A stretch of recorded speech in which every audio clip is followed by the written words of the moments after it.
Hello friends, स्वागत है आप सभी का हमारे YouTube channel goal to success में। फ्रेंड्स, अगर आप चैनल पर नए हैं तो चैनल को सब्सक्राइब कर लीजिए। चैनल का नाम है गोल टू सक्सेस। अगर आप नेट, जेआरएफ, पीजीटी, जीआईसी या फिर असिस्टेंट प्रोफेसर एग्ज़ाम की तैयारी कर रहे हैं सोशियोलॉजी से, तो इस चैनल के साथ जुड़कर आप यहां से अपनी स्टडी को पूरा कर सकते हैं। प्लेलिस्ट में आप सभी को उन सारे वीडियोस के अलग अलग फोल्डर्स मिल जाएंगे, आप वहां से उन वीडियोस को देख सकते हैं। तो चलिए स्टार्ट करते हैं आज की वीडियो। फर्स्ट क्वेश्चन है, किसने कहा है कि समाज वैचारिक, तात्विक और सकारात्मक यानी पॉजिटिव अवस्थाओं से गुजरता है? तो ये कहना किसका है? अगस्त कॉम्ट का है। आप सभी को पता होगा, ऑप्शन सी यहाँ पर राइट आंसर हो जाएगा। अगस्त कॉम्ट कौन है? जो कि समाजशास्त्र के जनक हैं। ये प्रत्यक्षवादी थे, प्रत्यक्षवाद की बात इन्होंने की थी, अवधारणा दी हुई थी। और ये क्या कहते हैं कि जो सामाजिक संबंध है, सामाजिक संबंधों का भौतिक शास्त्र के नियमों के आधार पर अध्ययन किया जा सकता है। जो सामाजिक संबंध है, उन संबंधों का भौतिक शास्त्र के जो नियम हैं, उन नियमों के आधार पर हम अध्ययन कर सकते हैं। ठीक है, तो कहना किसका है? अगस्त कॉम्ट का। ये मानव उद्विकास के 3 चरणों की बात करते हैं। ठीक है, मानव उद्विकास के 3 चरणों की बात करते हैं, जिनको वे ज्ञान के 3 स्तरों का नियम भी कहते हैं। ज्ञान के 3 स्तरों का नियम भी वे कहते हैं। अच्छा, इनकी कुछ इंपॉर्टेंट बुक्स हैं। पॉजिटिव फिलॉसफी, पहली क्या है? Positive philosophy. सेकंड है सिस्टम ऑफ पॉजिटिव पॉलिटी। ठीक है, सेकंड क्या है? System of positive polity. ये अगस्त कॉम्ट की बुक्स हैं। यहाँ पर फर्स्ट का right answer option C Auguste Comte हो जाएगा। नेक्स्ट क्वेश्चन है, लोक नगरीय अंतः संबंधों के प्रक्रम में उच्च संस्कृतनिष्ठ कुछ तत्व किसी एक या किसी अन्य लघु परंपरा का अंग बनने के लिए नीचे तक छनकर किसी स्थानीय संदर्भ में जुड़ जाते हैं, तो हम इस प्रक्रिया को क्या कहेंगे? अच्छा, जितने भी चैनल पर नए लोग हैं, अगर उन्होंने स्थानीयकरण या सार्वभौमिकरण की जो अवधारणा है उनको नहीं पता है ये क्या है, किसने दिया है, तो वे प्लेलिस्ट में जाकर वहाँ से उस वीडियो को देख सकते हैं। तो यहाँ पर जो लोक नगरीय अंतः संबंधों के प्रक्रम में उच्च संस्कृतनिष्ठ जो तत्व होते हैं, वे किसी एक या फिर किसी अन्य लघु परंपरा का अंग बनने के लिए नीचे तक छनकर किसी स्थानीय संदर्भ में जुड़ जाते हैं। तो ये जो प्रक्रिया है वो क्या कहलाएगी? आधुनिकीकरण कहलाएगी, सार्वभौमिकरण कहलाएगी, स्थानीयकरण या फिर संस्कृतिकरण? तो यहाँ पर सेकंड क्वेश्चन का राइट आंसर स्थानीयकरण, ऑप्शन सी यहाँ पर राइट आंसर हो जाएगा। जैसे कि रेडफील्ड की बात आती है तो इन्होंने 2 परंपराओं, लघु और दीर्घ परंपरा की बात की थी, और इनसे ही प्रभावित होकर मैकिम मेरिट व मिल्टन सिंगर स्थानीयकरण या सार्वभौमिकरण की अवधारणा देते हैं। यहाँ पर आपको ध्यान रखना है, एग्जाम में पूछा जा सकता है कि मैकिम मेरिट या मिल्टन सिंगर है किनसे प्रभावित होकर स्थानीयकरण या सार्वभौमिकरण की अवधारणा देते हैं? तो वे रेडफील्ड से प्रभावित हुए थे। उन्होंने 2 परंपराओं, जो लघु और दीर्घ परंपरा की बात की थी, उसकी बात की थी। ठीक है, तो उससे प्रभावित होकर इन्होंने स्थानीयकरण और सार्वभौमिकरण की अवधारणा दी है। स्थानीयकरण लघु परंपरा में आएगी, ठीक है, और जो सार्वभौमिकरण है उसमें दीर्घ परंपरा या महान परंपरा की बात करते हैं। यहाँ पर सेकंड क्वेश्चन का राइट आंसर ऑप्शन सी हो जाएगा। नेक्स्ट है, एल्विन ने भारतीय जनजातियों के संदर्भ में पृथक्करण की नीति का समर्थन इस कारण किया क्योंकि, ठीक है, इसमें से बताना है किस वजह से उन्होंने पृथक्करण की नीति का समर्थन किया था भारतीय जनजातियों के संदर्भ में एल्विन ने। तो ऑप्शन ए है, संपर्क से आदिम संस्कृति का विघटन हुआ है, इस वजह से। ऑप्शन बी है, आदिम संस्कृति आधुनिक संस्कृति से श्रेष्ठ है, इस वजह से। ऑप्शन सी है ए और बी दोनों, या फिर ऑप्शन डी है इनमें से कोई नहीं। तो यहाँ पर क्या हो जाएगा? थर्ड का राइट आंसर क्या हो जाएगा? ऑप्शन ए, संपर्क से जो आदिम संस्कृति है उसका विघटन हुआ है, इस वजह से इन्होंने पृथक्करण की नीति है जो कि जनजातियों, भारतीय जनजातियों से संबंधित है, उसकी बात की थी वेरियर एल्विन ने। यहाँ पर थर्ड का राइट आंसर क्या हो जाएगा? ऑप्शन ए हो जाएगा। नेक्स्ट क्वेश्चन है, वह प्रक्रिया जिसके द्वारा विभिन्न संस्कृतियों एवं समूह के विचार, दृष्टिकोण एवं जीवन पद्धति आपस में मिलने के बाद एक हो जाए। ठीक है, एक ऐसी प्रक्रिया जिसके द्वारा विभिन्न व्यक्तियों व समूहों के जो विचार होते हैं, उनका जो नज़रिया होता है, जीवन पद्धति है, ये सभी आपस में मिलने के बाद एक हो जाते हैं, उसे हम क्या कहेंगे? एकीकरण कहेंगे, सहयोग कहेंगे, संघर्ष कहेंगे या फिर सात्मीकरण कहेंगे। तो यहाँ पर राइट आंसर सात्मीकरण, ऑप्शन डी यहाँ पर 4th का राइट आंसर हो जाएगा। नेक्स्ट क्वेश्चन है, भारतीय इतिहास की संपूर्ण प्रक्रिया दर्शाती है कि जनजातीय तत्व सामान्य समाज के साथ एक हो रहे हैं।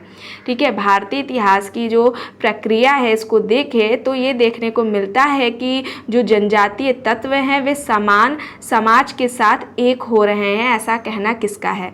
ऑप्शन ए है रेडक्लिफ ब्राउन, ऑप्शन बी है डी कोशाम्बी, ऑप्शन सी है हट्टन और ऑप्शन डी है सुरजीत सिन्हा। तो यहाँ पर 5th का right answer D Kaushambi, option B यहाँ पर राइट आंसर हो जाएगा।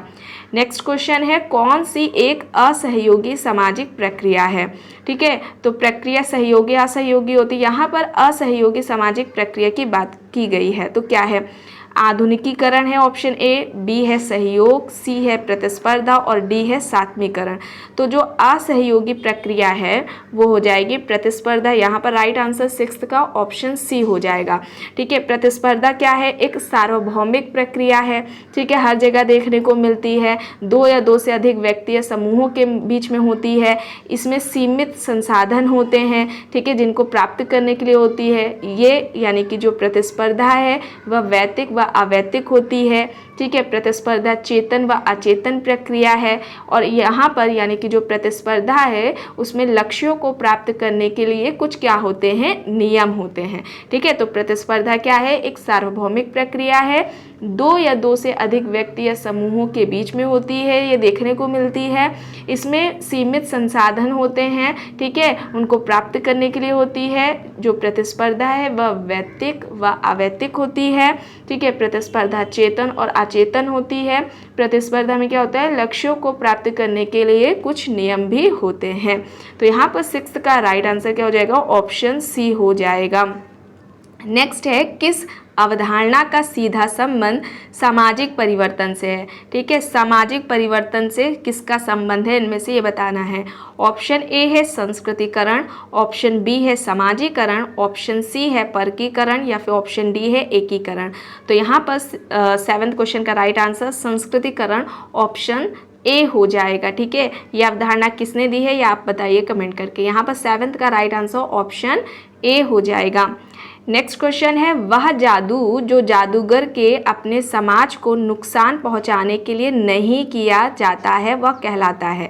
ठीक है, ऐसा जादू जो जादूगर है करने वाला है, जादू से संबंधित जो क्रियाएं हैं वह अपने समाज को नुकसान पहुंचाने के लिए नहीं कर रहा है, तो वो क्या कहलाएगा? काला जादू, सफ़ेद जादू, वैज्ञानिक या फिर इनमें से कोई नहीं।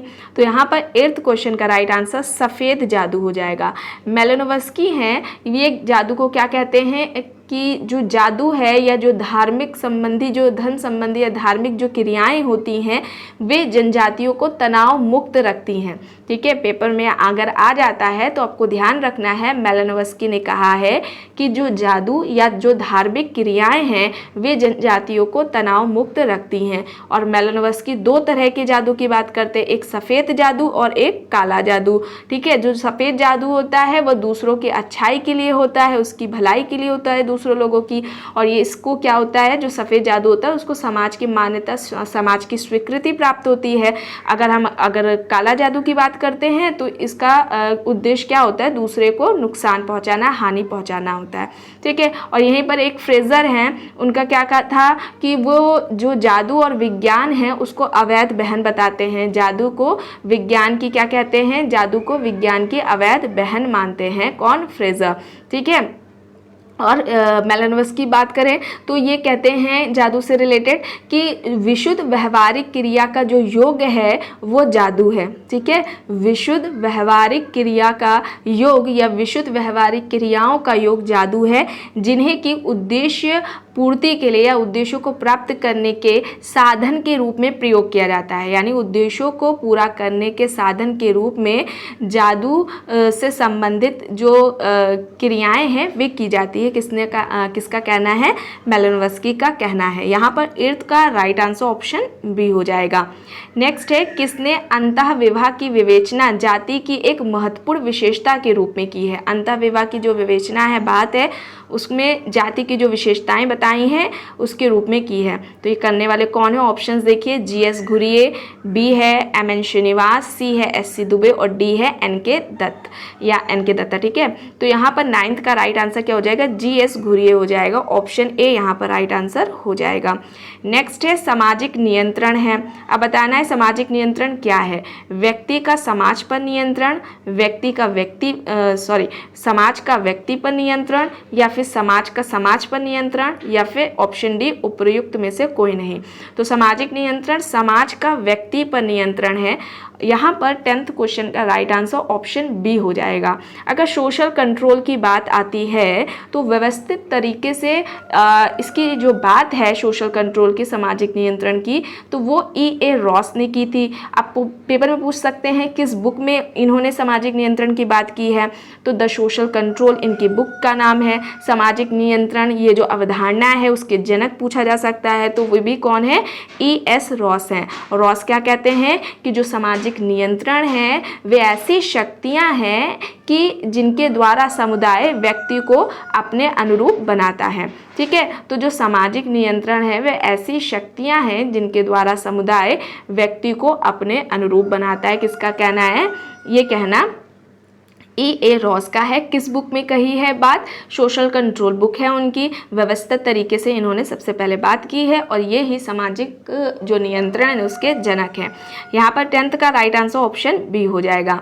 नेक्स्ट है, कौन एक जाति व्यवस्था की स्थिरता के लिए उत्तरदायी है? ठीक है, जाति व्यवस्था स्थायी है, उसकी स्थिरता के लिए इनमें से कौन उत्तरदायी है? ऑप्शन ए है बहिर्विवाह, ऑप्शन बी है अंतःविवाह, ऑप्शन सी है औद्योगिकीकरण, या फिर ऑप्शन डी है नई शिक्षा नीति। तो जाति व्यवस्था की स्थिरता के लिए अंतर्विवाह उत्तरदायी है। ऑप्शन यहाँ पर क्या हो जाएगा? बी राइट आंसर हो जाएगा। नेक्स्ट है, जनसंख्या घनत्व के सिद्धांत से कौन संबंधित है? जनसंख्या वृद्धि का जो घनत्व का सिद्धांत दिया है वो किसने दिया? उनसे संबंधित बताना है कौन है। ऑप्शन ए देखिए माल्थस, ऑप्शन बी है सैडलर, ऑप्शन सी है स्पेंसर, ऑप्शन डी है दुर्खीम। तो यहाँ पर जनसंख्या घनत्व ये सैडलर का हो जाएगा। ऑप्शन बी यहाँ पर राइट आंसर हो जाएगा। अगर जनसंख्या वृद्धि का आहार सिद्धांत डाइट थ्योरी आती है तो वहाँ पर डबल डे हो जाएगा। ठीक है, जनसंख्या वृद्धि की जो उन्होंने डाइट थ्योरी दी हुई थी तो वो किसने दी हुई थी? डबल डे ने दी थी। और जनसंख्या वृद्धि का जैविक अवस्था का सिद्धांत एग्जाम में पूछा जा सकता है तो वो कोराडो गिनी ने दिया था। जनसंख्या वृद्धि का जैविक अवस्था का सिद्धांत कोराडो गिनी ने दिया था, इसे नोट कर लीजिए। यहाँ पर राइट आंसर ऑप्शन बी हो जाएगा। नेक्स्ट है, समाजशास्त्र का अतीत बहुत लंबा है किंतु इसका जो इतिहास रहा है वह संक्षिप्त है। यह कथन किसका है? Kingsley Davis, Robert Bierstedt, Emile Durkheim, या फिर option D MacIver and Page. तो यहाँ पर 13th का right answer Robert Bierstedt, option B यहाँ पर राइट हो जाएगा।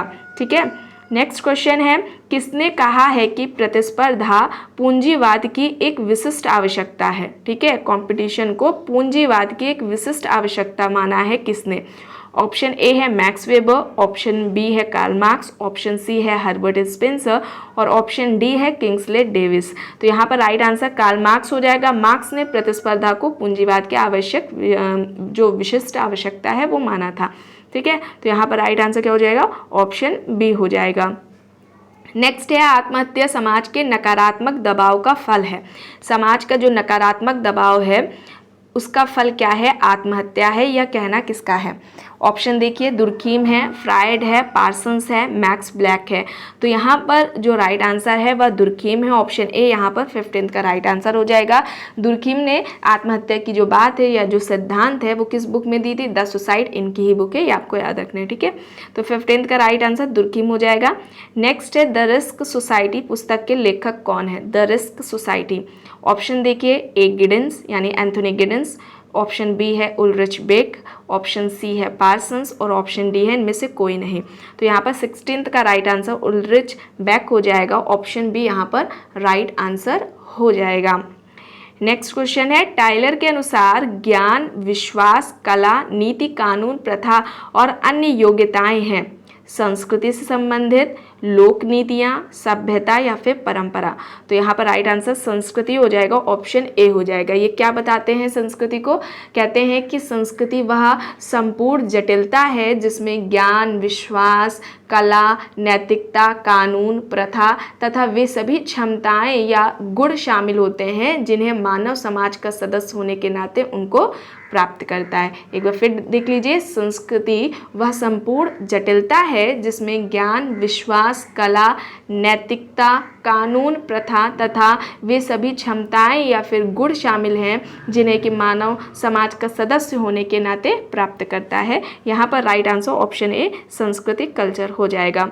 नेक्स्ट है, किसने आत्म का प्रस्तुतिकरण तथा भूमिकाओं के नियमन की अवधारणा दी है?